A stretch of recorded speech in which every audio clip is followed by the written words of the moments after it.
السلام علیکم ورحمۃ اللہ وبرکاتہ۔ خوش آمدید ناظرین، آپ تمام کا خیر مقدم ہے درس حدیث میں۔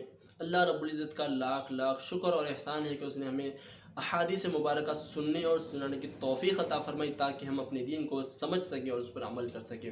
جیسا کہ پچھلے حدیث میں آپ نے سلام کے تعلق سے اپنے سماعت فرمایا، میں آپ تمام کا دل کی گہرائیوں سے شکریہ ادا کرتا ہوں کہ آپ نے بہت پسند کیا اور میری ہمت افزائی کی۔ انشاءاللہ تعالی یہ سلسلہ جاری و ساری رہے گا انشاءاللہ عز و جل۔ آغاز کرتے ہیں، بسم اللہ الرحمن الرحیم۔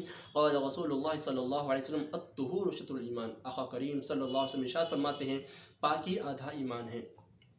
اس حدیث شریف کو روایت کرنے والے صحابی حضرت ابو مالک اشعری رضی اللہ تعالیٰ عنہ، اور یہ حدیث حدیثی کتاب صحیح مسلم کتاب الطہارہ حدیث نمبر 223 یعنی 223 میں موجود ہے، اور یہ حدیث دوسری حدیث کی کتابوں میں بھی موجود ہے۔ اس حدیث شریف کا مطلب یہ ہے کہ آقا کریم صلی اللہ علیہ وسلم ہمیں پاک صاف رہنے کی تلقین اور تاکید فرما رہے ہیں۔ آئیے جانتے ہیں پاکی کی کتنی قسمیں ہیں اور اس کے فائدے کیا ہیں اور ناپاکی کے نقصان کیا ہے۔ آخر تک بنے رہیں۔ عام طور پر پاکی حاصل کرنے کا یہ مطلب سمجھا جاتا ہے کہ جسم پاک رکھنا، کپڑے پاک رکھنا، گھر اور جگہ پاک رکھنا، بس اتنا ہی۔ اگر اس کا مطلب صرف اتنا ہی اگر ہے تو میں آپ سے ایک سوال کرنا چاہتا ہوں کہ جو لوگ غیر مسلم ہیں ان میں بہت سارے ایسے لوگ ہیں جو پاک ستھرے رہنے کو پسند کرتے ہیں، ہر روز پانی نہاتے ہیں، اپنے گھر وغیرہ بھی نہایت ہی صاف ستھرا رکھتے ہیں، تو کیا وہ آدھے ایمان والے ہوئے؟ حدیث شریف میں پاکی آدھا ایمان ہے، پاکی آدھا ایمان ہے، تو کیا وہ آدھے ایمان والے ہوئے؟ کیا وہ آدھے مسلمان ہوئے؟ نہیں نا۔ تو پھر اس کا مطلب کیا ہوا؟ تو آئیے جانتے ہیں۔ سب سے پہلے آگے بڑھنے سے پہلے آپ سے التجا کرتے ہیں، اگر آپ نئے ہیں تو ہمارے چینل کو سبسکرائب کر دیں۔ سب سے پہلے یہ بات واضح کر دوں کہ جو لوگ غیر مسلم ہیں، جو لوگ ایمان والے نہیں ہیں، چاہے وہ جتنا بھی پاک صاف رہیں، جتنا بھی صاف ستھرا رہیں، لیکن وہ ایمان والے نہیں ہو سکتے۔ کفر اور شرک کی وجہ سے ناپاکی ہوتے ہیں، ایمان والے نہیں ہو سکتے۔ تو لہٰذا آگے بڑھتے ہیں۔ پاکی کی 3 قسمیں ہیں۔ ویسے تو پاکی کی یعنی نجاست کی کئی قسمیں ہیں، اگر اس کو بیان کیا جائے تو اس کے لیے کافی وقت درکار ہے۔ مختصر سمجھنے کے لیے اس کی 3 قسمیں ہیں، ایک ظاہری، دوسرا باطنی اور تیسرا مالی۔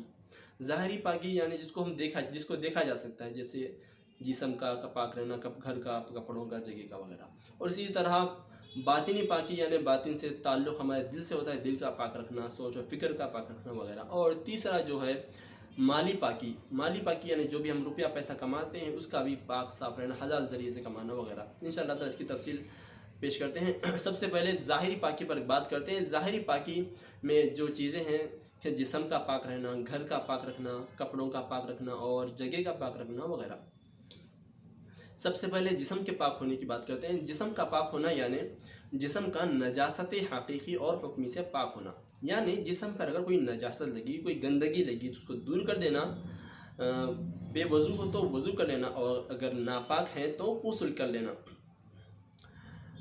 سستی اور کاہلی کی وجہ سے تاخیر نہ کریں ناپاکی کی حالت میں، تاکہ اگر ایسا ہوگا تو ہم مختلف بیماریوں کے شکار ہو سکتے ہیں اور ایسے لوگوں پر شیطان آسانی سے حاوی ہو سکتا ہے، اس کا خاص خیال رکھیں۔ جو غسل کا جو طریقہ ہے، سنت طریقہ جو بتایا گیا، آقا کریم صلی اللہ علیہ وسلم نے جو بتایا، اسی طریقے سے اگر کوئی غسل کرتا ہے تبھی وہ پاک ہوتا ہے، ورنہ ناپاک ہی رہتا ہے۔ اگر کوئی صبح سے شام تک بھی اگر پانی نہاتے رہے، چاہے 7 سمندر میں بھی ڈبکی لگاتے رہے، وہ ناپاک ہی رہتا ہے۔ پاکی ملتی ہے سرکار دو عالم صلی اللہ علیہ وسلم کے مبارک زبان مبارک سے، آپ جو الفاظ نکلے اس طریقے پہ جو اگر کوئی عمل کرتا ہے تو اس کو پاکی حاصل ہوتی ہے۔ سرکار دو عالم صلی اللہ علیہ وسلم نے جو پاکی حاصل کرنے کا، غسل کرنے کا جو طریقہ ہمیں بتایا، اس طریقے سے جو غسل کو مختصر انداز میں آپ کے سامنے پیش کروں گے۔ سب سے پہلے غسل خانے میں جاتے ہی سب سے پہلے اپنے دونوں ہاتھوں کو پہنچوں تک دھو لیں۔ اس کے بعد میں جسم پر جہاں بھی نجاست لگی اس کو دور کریں اور شرمگاہوں کو بھی دھو لیں۔ اسی طرح اس کے بعد وضو کریں۔ اس کے بعد میں 3 جو غسل کے فرض بتائے گئے، یہ 3 فرض بہت ضروری، ان میں سے کوئی بھی چھوٹ جاتا ہے تو آپ کا غسل نہیں ہوتا۔ وہ کیا چیزیں ہیں؟ پہلا کیا ہے؟ کلی اور غرارہ کرنا۔ اگر روزے کی حالت میں تو غرارہ نہ کریں، صرف کلی کریں۔ اس کے بعد میں ناک کی نرم ہڈی تک پانی چڑھانا، اور